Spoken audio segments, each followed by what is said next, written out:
Hello and welcome to the Radical Podcast, inspired by the essence of the word radical, proceeding from the root. We explore the roots of metaphysical wisdom.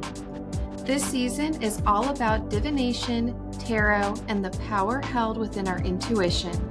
This is The Radical with Nicole and Christina, the two metaphysical girls in the material world. Welcome to The Radical. I'm Nicole. And this is Christina. Today we're talking about the Hanged One. We just got back from Costa Rica. Yes, we did. And we definitely were swimming in the waters of Pisces. Yeah. I had a whole thought when we were there moving into Piscean energy that I have a lot of courses, online courses I haven't wrapped up. And listeners, I am taking this Piscean energy, and in the next couple of weeks, I'm going to wrap up as many of those courses as I can. I'm going to finish them out. All right. Should we just begin? We're going to do like normal, our lists, our info. I have some cards pulled from The Wild Unknown Archetypes by Kim Kranz. And these cards look really fun. So we'll do that at the end. But yeah, I think we should just dive in. Get it? Let's do it. Do you know this card is called, okay, I'm going to start with the card name. This card is called the Hanged Man because traditionally it was an image of a human male on the card. But I call it the Hanged One, the Hanged One, because out of my 5 cards that I'm going to be talking about today, only one of them has a human male on it. 3 of them have animals and 1 has a woman. So depending on what decks and what kind of energy you're moving with today, listeners, just know that when we say the Hanged One, or when I say it, it's because I don't see it as always that male human energy. And when we talk about other representations of this card, you might begin to see that as well. But we don't mean a literal hanged man when we say the Hanged Man. But that is the name of the card. The only other name I came across in my book was the Traitor. And that could come from another lineage of these older tarot decks. Generally, in the tradition we use today, the Hanged One is doing it by their voluntary. It's a voluntary hanging. They're not under duress, but it could be possible, listeners, that you might come across a deck that has a different energy behind the Hanged One because it's not a punishment in the ones that we're talking about. But I didn't find any other names that really stood out to me. The card number is 12. 12 is the number of the zodiac. Everything in the zodiac is 12, 3s, 4s, 2s, and 6s. So 12 is the magic number. And that is Roman numeral XII. The element is water for the Hanged One. For yes or no, I mean, this is the most maybe card I have ever come across. If you are asking a yes or no question to your deck and you get the Hanged One, it means maybe. That makes sense. Yeah, I mean, absolutely. The zodiac sign is Neptune's Pisces because this card is ruled by a planet. The planet Neptune, traditionally, it was the planet Jupiter. Because there is a little fire. Mm-hmm. A little fire in this card. And that is the fire of digesting your thoughts and emotions and information. That's how I see it in the Hanged One. And we just talked about Neptune. It is dealing in the realm of creativity, dreams, unconscious illusions, spirituality, intuition. The house is the 12th house. I don't have it written here, but I knew it was the 12th house. I got it wrong not that long ago, but I know we're in the 12th house for Pisces. My favorite word or descriptor for the 12th house is the self-undoing. Do you remember when we did the podcast on the houses? and I was Mm-hmm. doing the three elemental houses, like the three airs and then the three fires, and then there was the opposites. And Isn't it Virgo's sixth house of routines and work? yes. Oh, where are my houses? Okay. The house of opposites, as you say that. And I remember saying it was the sixth house, which is the conscious, which is like paying your rent and going to Mm-hmm. work. And then the 12th house of the unconscious, is just healing generational karma, just delving into your deep unconscious, just that kind of stuff.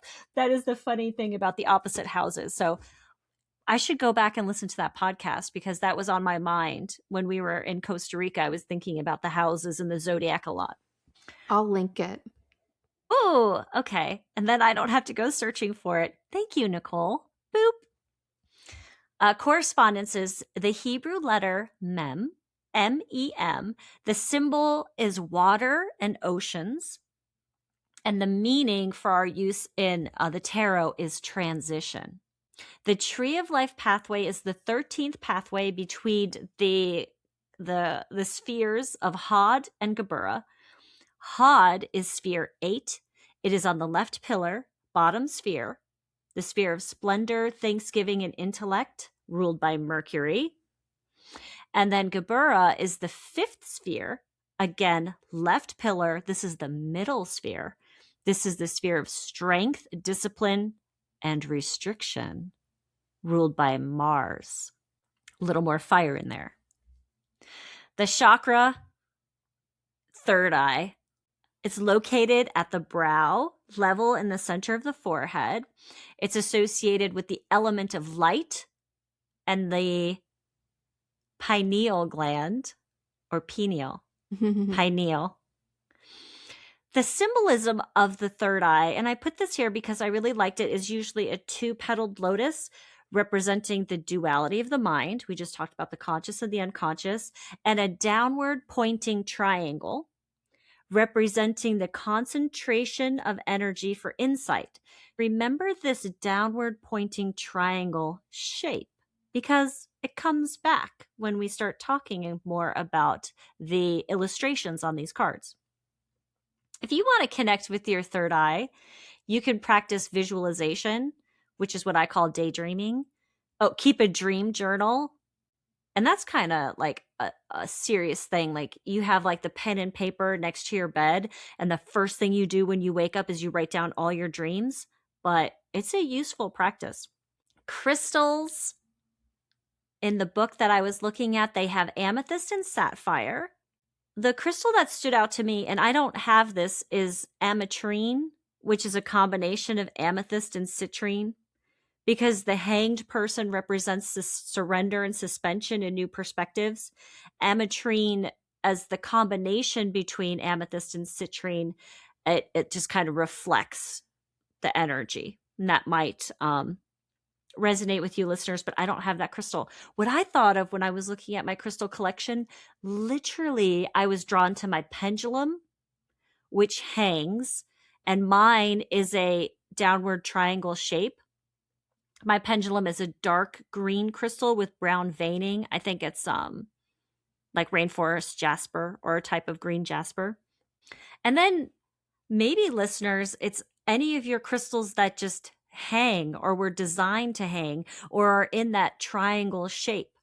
I have a few crystals that come on hooks that you can hang off of like your like hooks, I guess. I have crystals that come on hooks that hang off of hooks, but also check in with your jewelry. Listeners, if you have any crystal jewelry, earrings that hang, pendants that hang, that might connect you deeply to that hanged one energy. That's just a thought I have, but I believe that my pendulum is my hanged one crystal. I have an amethyst pendulum, and it's my travel necklace.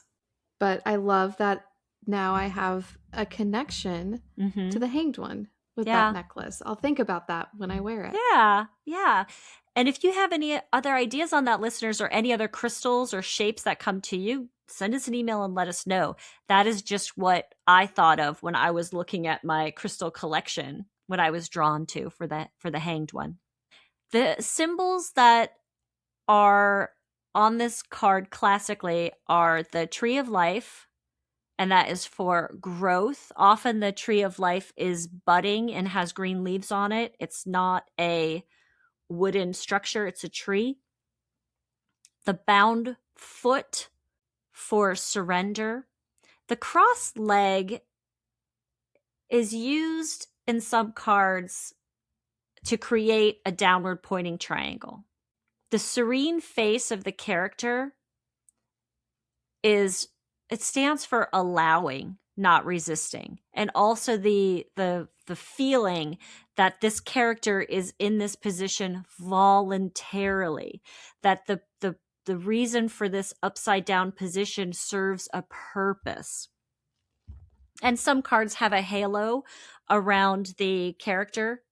One of my cards has a rainbow, and that is for enlightenment, using the energy and the information and our intuition and our insight to gain enlightenment. Again, that downward pointing triangle of like everything coming and coalescing in the third eye and in the mind. Oh, and and one more thing.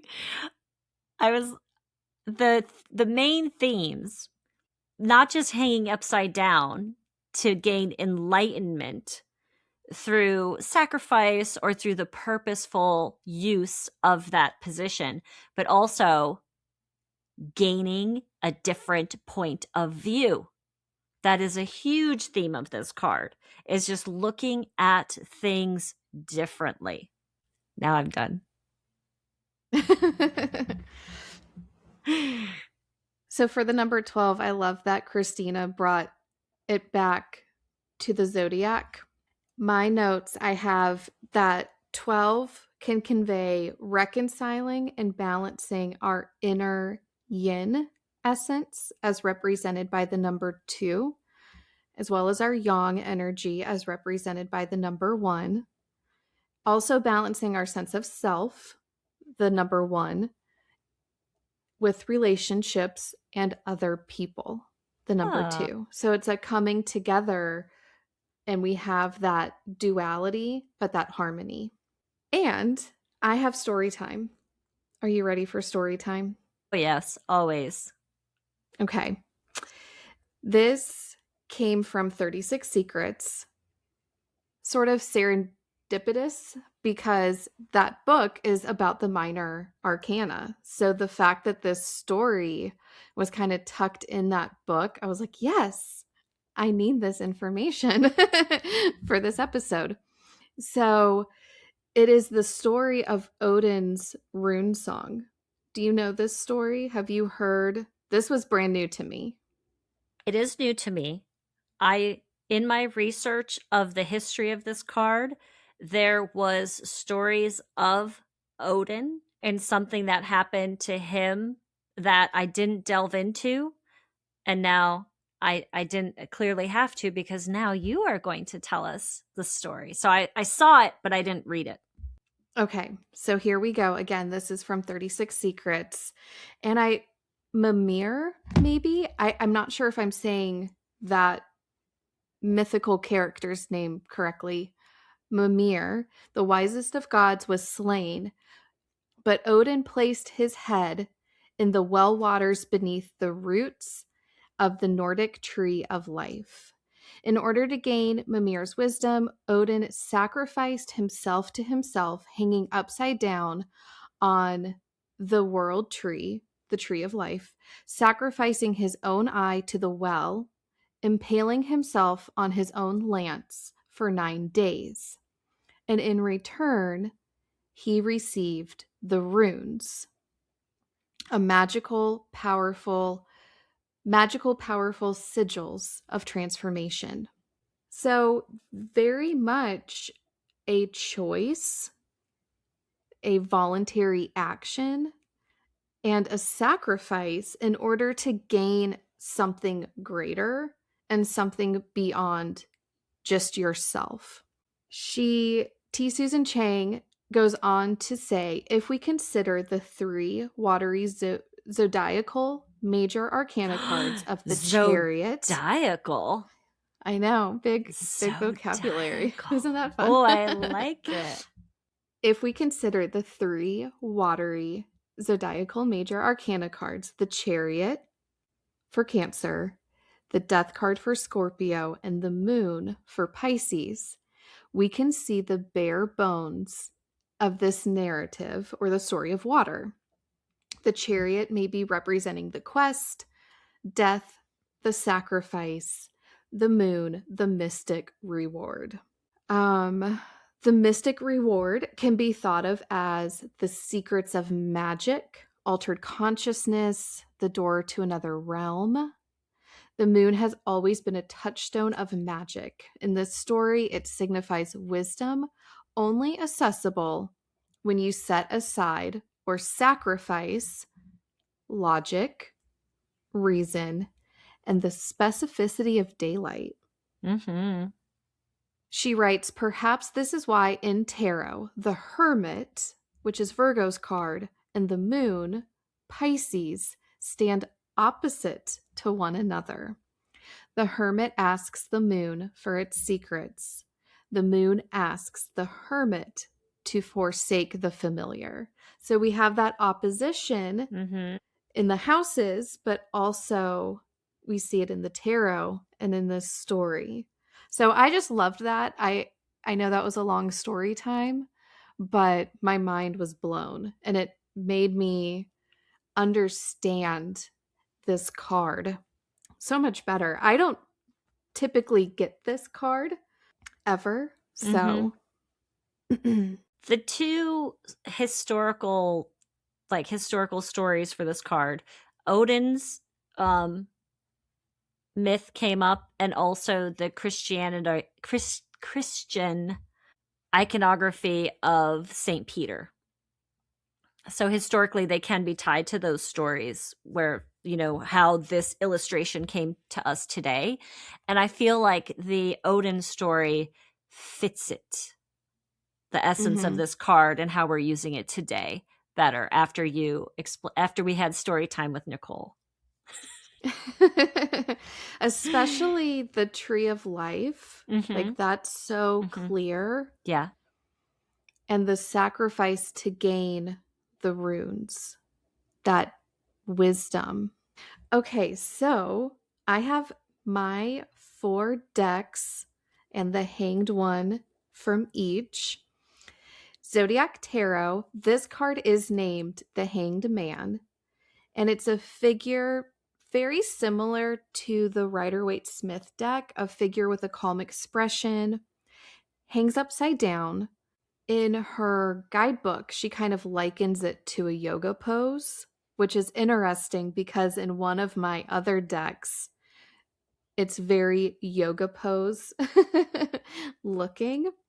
The figure, though, rather than looking like they are hanging directly from the tree of life, it looks like the figure is hanging by golden kind of ethereal strands, maybe an energetic intention rather than like a physical rope attaching them to the wood. In the Medicine Woman Tarot, she has renamed this card Vision, and a naked figure kneeling in front of a body of water has her arms open and outstretched. She's gazing into the pool of water. Her reflection is yellow. There's sort of this outline of a deeper blue color. And in her reflection, there's sort of these 7 small golden stars over her head that look almost like a crown. In the guidebook for the Medicine Woman deck, she says, you are going to see yourself and your life in a whole new way. Do not do anything until you do. And that's so striking and powerful. And it's so hard, I think, in my experience. It's really hard to live in the pause. It's really hard to live in the maybe. It's really, really hard to live in the uncertainty. But this card with those stars around her head and the reflection, it's that reassurance that things are going to start flowing again. You're going to get that new perspective. You're going to get a piece of wisdom you need. And just don't do anything in the meantime. Which can be hard advice to follow. Sometimes it's hard just to loiter about.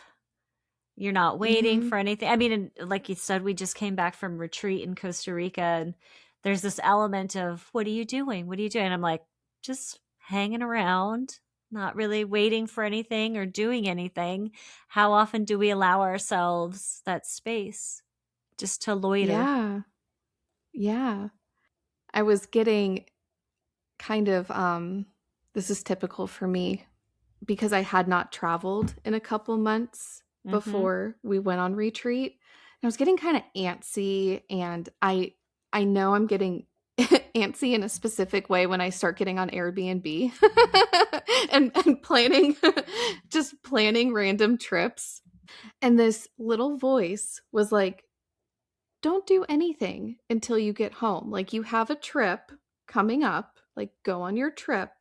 And then if you still, I mean, it didn't say all this to me, but the idea was if you still get home and you know, want to do things, that's fine. But it was like, just hold your horses. Yeah. Don't do anything until you do this thing. Okay, so in my Antique Anatomy Tarot, the figure is a skeleton and it's hanging upright. Is there a rope? Where is the rope attached to the skeleton? Because I can't see in the. So the rope is around the neck, but it's very loose. It sort of loops down to the elbow, and then it sort of loops back up and is attached to this wooden structure. So the rope is definitely, there's a lot of give. The rope is loose. He is there voluntarily. So there's sort of this correlation between the looseness and the voluntariness. This is when I came across what you mentioned earlier, Christina, with how sometimes it can be a punishment card for a traitor. Just something to note. I don't really vibe with that, but it came up. It is striking to me how much the energy is different in my body just looking at that card versus all our other Hanged One cards. That upright form and the structure, the man-made structure, is very, that is a completely different energy to me in that card. Yeah. It makes me viscerally uncomfortable, I would say. Yeah, when I was comparing, I was like, ooh, I don't enjoy this imagery. It's very strong. It doesn't, to me, convey, I think, what the meaning and the energy of this card is really getting after. There are some purple trumpet daffodils surrounding the skeleton. And from a metaphysical point of view, these flowers are said to represent inner reflection, emotional resilience, hope, looking forward to the future, and overcoming life's transitions. So that fits the theme for me. And then lastly, Mystic Mondays. This card is renamed the Hanged Woman. And the figure looks like she is suspended from aerial silks. Yeah. So she's also in this very relaxed bound angle yoga pose, Mm-hmm. and her hands are cradling her head. In the Rider-Waite-Smith deck, Christina mentioned the symbol of sort of the halo-like illumination around the figure's head. And in this card, her hair, kind of like in a ponytail, is falling towards the ground. And it's making me think of the chakras above our crown chakra. Yeah. I don't know all their names, but we do have chakras above the crown. And those chakras then further connecting us to divine wisdom, spirituality, the collective unconscious, all that sort of thing. So those were my cards. For my cards, for the number 12 tarot card, starting with the Spirit Song Tarot, it's card 12. It's called The Hanged Man, and the author has chosen the praying mantis for the spirit animal for that card, with the two keywords of patience and perspective. All right, I almost forgot to look up what a group of praying mantis are called. They're called I can't even. a congregation. Okay. Yeah. Or a mayhem. But when I looked up But when I looked this up, it was noted very specifically that praying mantis do not gather in groups. So you often do not see a congregation of praying mantis or a mayhem of mantis. A mayhem. A of mayhem. mantis. Well, they are ambush predators. They use camouflage, they blend into leaves and flowers, and they use their spined front legs, and they strike with immense speed, faster than a blink of an eye, and they eat their prey alive. That's why a group of them would be called a mayhem. Can you imagine? Mm-hmm. They're the only insect that can turn their head 180 degrees. They have incredible eyesight, 5 eyes, 2 large compound eyes for spotting movement up to 60 feet away, and then they have 3 small eyes. The female mantis can be known to eat the male praying mantis after mating. This is the species that does that. And their lives are short, typically lasting 4 weeks to 1 year, depending on the species.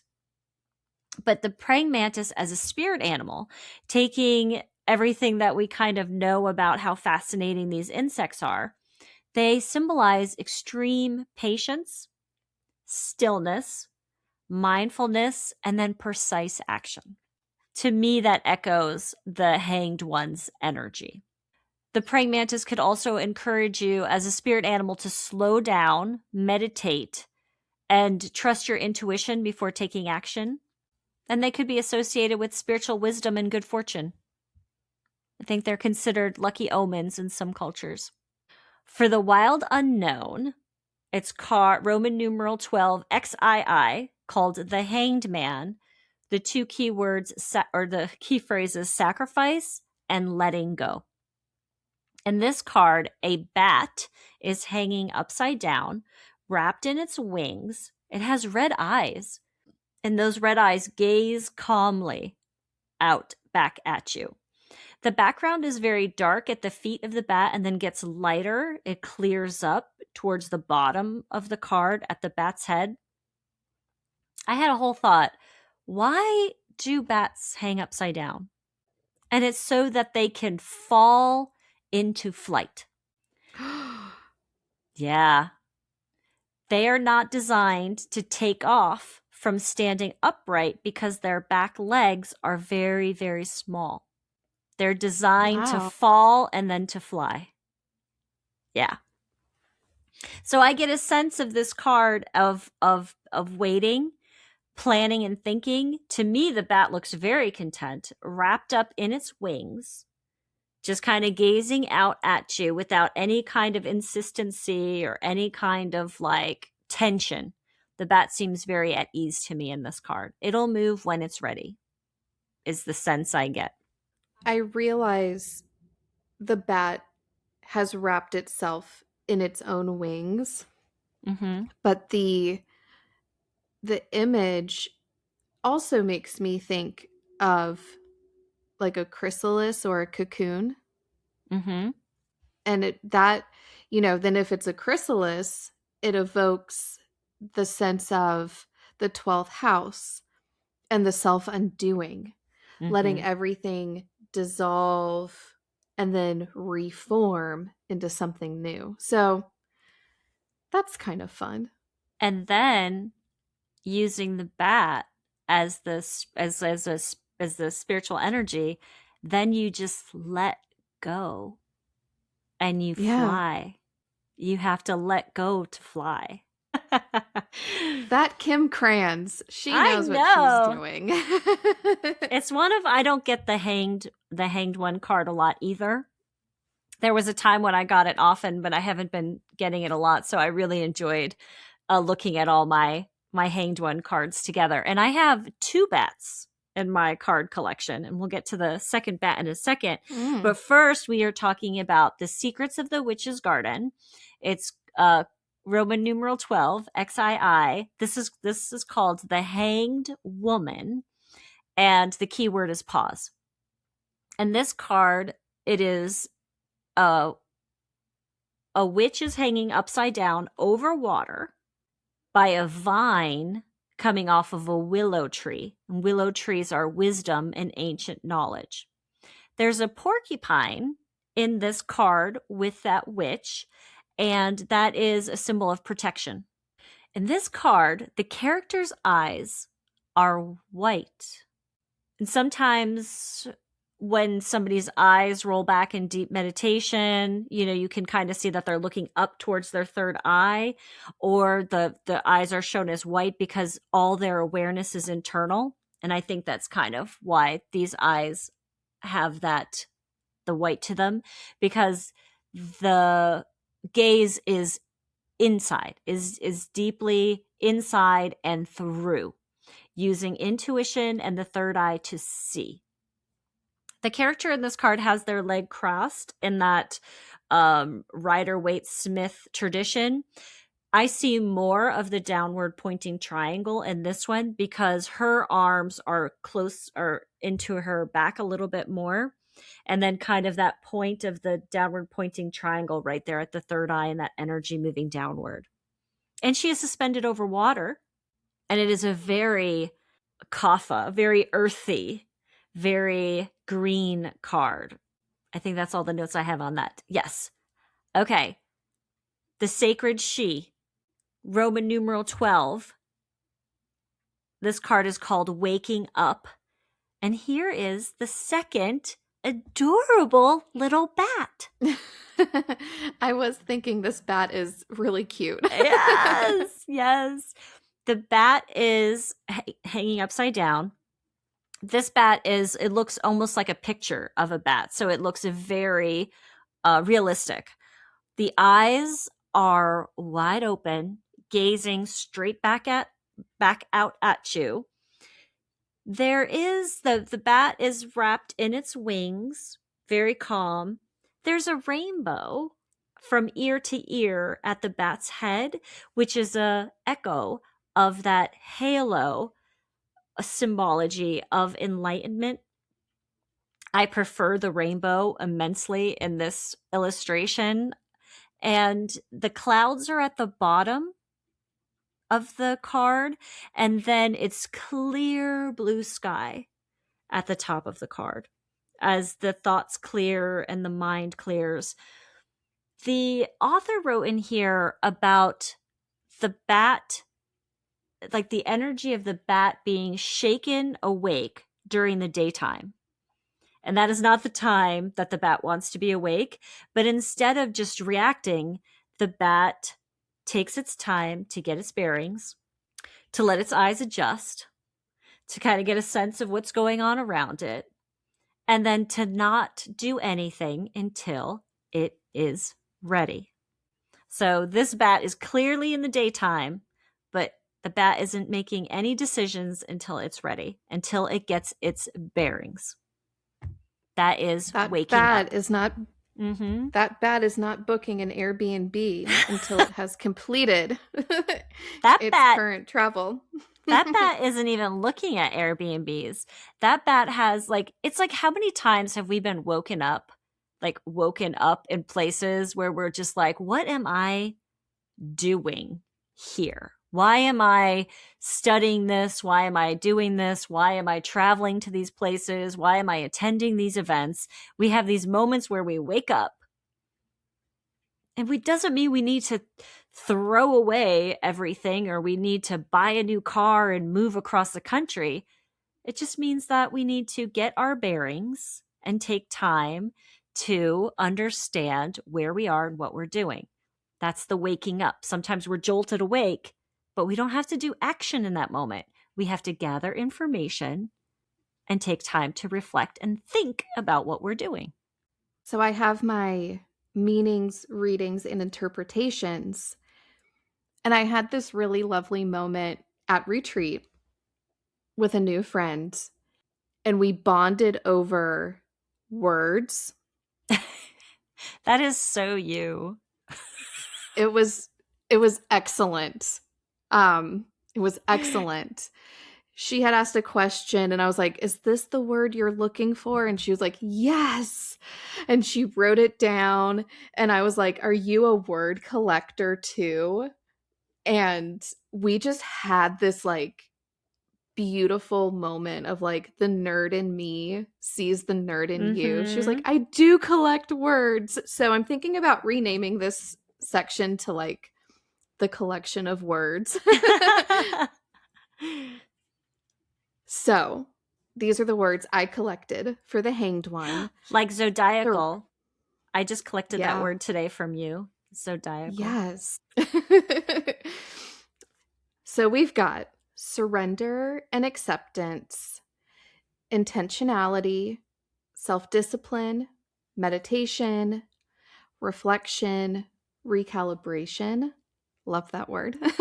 Spiritual insight, wisdom, enlightenment, initiation, seeing from a different perspective, adaptability, waiting, suspended, in limbo, a pause, Neptunian sacrifice. We can think about Odin in that way. But a Neptunian sacrifice that leads to growth, progress, and understanding.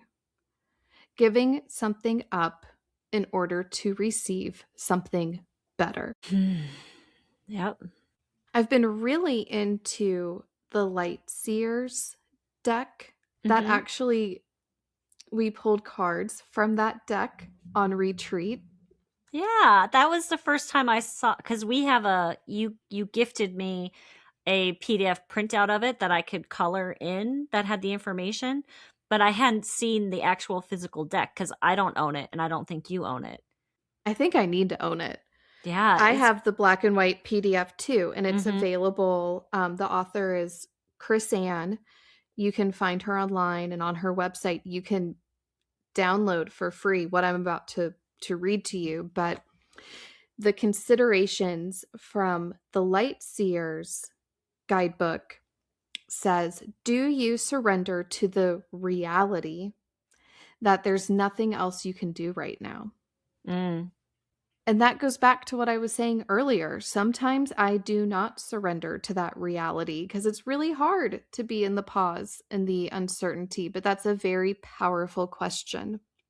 The other one is there something in your life that has reached the point that the only way to grow is to continue on without it? Ooh, continue on without it. And that's that sacrifice theme. I really resonate with questions in tarot. That's why I like my questions from the Witch's Garden to write the reversal. And I have really liked whenever you've shared these Light Seers considerations, these questions. I think that's helpful for me to relate to the energies of the cards. I like questions because then I'm like, I find another way to relate Mm-hmm. Yeah, and that question really zeroes in on the sacrifice part of this card. So, in reverse, inertia, perceived powerlessness. We always have a choice, even when we perceive powerlessness. And that choice is we can keep pushing and forcing because we haven't surrendered to the reality that there's nothing else we can do right now. Or we can do the accepting and the surrendering, and we can be in the pause. Also, in reverse, this card can convey feeling as though a situation is punishment. I think that makes sense. Mm-hmm. Choosing to suffer.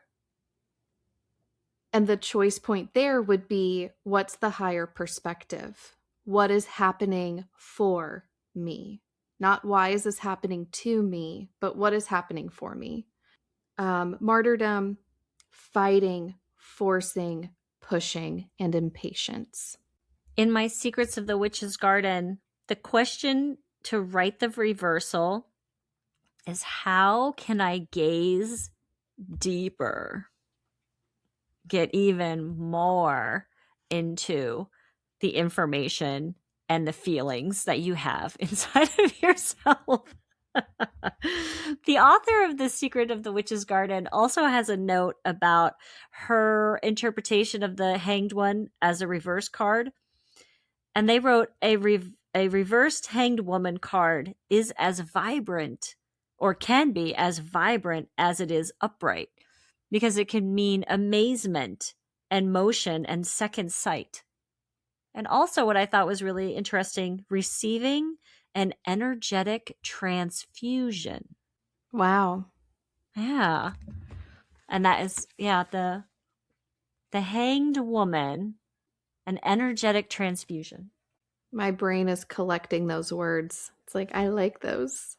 And that makes sense why her illustration has that hanged woman with the Mm-hmm. whites of the eyes. And she and the porcupine as a protective energy with her in the witch's tradition of the familiar that protects you when you are going deep in your meditations and into your other planes. So that porcupine there is to protect you because she is in a deep state of meditation. Mm-hmm. Yeah. So when Kendrick Lamar did the Super Bowl, there was, I don't have social media. I don't have TikTok, Instagram, Facebook, but some of my friends keep me in the loop. So there was a thing on TikTok about Kendrick Lamar's performance, and there's I have a picture of it on our notes page, and if we don't completely cut this, then it'll be in the Substack too. But there's a person in the posture of the hanged one on almost like a utility looking pole, and this clip from his performance seemed like it circulated the realm of TikTok. And a lot of people were commenting that this was a reference to the hanged one. And I threw it into Google, and what came up said that Kendrick Lamar's Super Bowl message was a powerful, layered critique of American racial division, systemic inequality, and the media using dense symbolism. Open to interpretation, open to thoughts. And I don't have any, I didn't know any of that because I don't have friends to keep me in the loop and I'm not on social media. So that's the first time I'm seeing that. That's very interesting. But I don't have a thought on that. But listeners, if you do, email us, tell us, bring me and Nicole into into knowledge and understanding on this if there's more that you think we need to know. Are you ready for the messages from the Yes. universe? I am so curious how, obviously I've seen the cards, but I haven't like read um the meanings from the book because I forgot it was my day to pull cards. And I feel like when we forget and pull the cards right before we start recording, they tie in and it's really awesome. So I don't know what's in store for us, but I'm excited. So the first card, and I'm using the Wild Unknown Archetypes deck by Kim Krantz. How many cards did you pull? 3. We take 1 week off, and I It's forget okay. everything. You might have said it, and I didn't hear it, but I wanted to know so that I can pick my card. I got it. I absolutely did not say it. So Okay. I did pick 3 cards. So choose 1, 2, or 3. A, B, or C. And the first card is the sword. The knife, the blade, the weapon. To use the sword is to decide. The blade separates one reality from another. The choice is made and all else falls away. If you find the sword in your grasp, you can no longer hesitate. The weapon requires a clear and decisive mind and a willingness to act. An onlooker may think the sword bearer is hasty and violent, but the most compassionate and responsible gesture is one that is swift, honest, and accurate. Our first encounter with the sword is at birth, when the cord we share with the mother is cut. The moment defines our separation from her and begins our journey of becoming ourself. We must make these cuts again and again if we are to grow. Decisions shape our life, and the sword is an infamous shaper of destiny. Contemplate the Buddhist philosophy of the first and second arrow. Swing the sword once with precision and commitment. More than that will be painful for everyone involved. When light cutting through to what is essential, when dark, hasty, backstabbing, a dull, painful blade. Okay, the sword.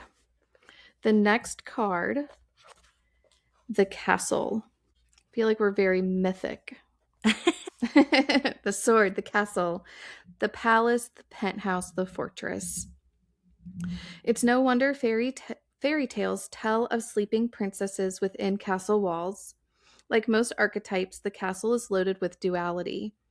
It represents abundant riches, seductive fantasy, ornate wonders, and lavish adornments. Yet the walls are thick, cold, and shadowy.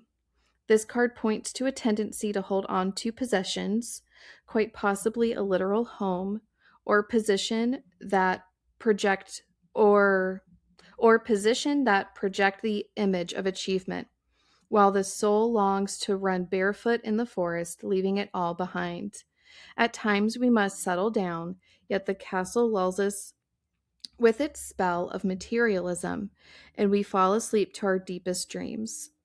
The castle can be a motivating force, an enchanting goal to travel towards, but it is best not to linger within its walls of decadent deception for too long. Notice how castles are designed to keep things out. They they defend and they separate. It is likely there is connection and community beyond its walls that will revitalize you.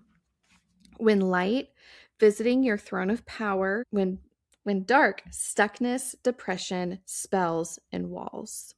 And the third card, the vow, the promise, the oath, the contract. When the vow is spoken, the air shifts. Karmic ties are formed, and destiny tilts on its axis. Our words and intentions have immense power. There is a reason the great mythic stories of our past often include the recitation of oaths and the mixing of drops of blood as a mark of union. The tricky part is that reciting the vow, no matter how casually, activates the eternal and unseen forces of the world. The ancestors bear witness. The laws of nature respond. These promises cannot be unsaid or forgotten, so breaking them can leave lingering complexities and loose ends. This card calls us to acknowledge the vow we are living by, whether consciously or unconsciously, and either recommit to it or create a ritual that signifies its closure. You've been underestimating the power of your promises. Anytime the energy of the vow is present, we are in the archetypal realm of ceremony and ritual that means time stands still and anything is possible. When light, bearing witness to the shift towards destiny, when dark, unconscious vows, unkept promises, messy karma. Thank you, universe. Thank you, universe. Those were some big ideas. That deck is so good. I love that deck. Yeah, the art is exquisite. The messages, her guidebook, it's beautiful. So Thank you, universe, and thank you, Kim Kranz. Yes. So we have a bonus week. We have 5 weeks in Pisces. So next week, we're going to sneak in the court cards and seasonal alignment, and then we'll be on to Aries. Yes.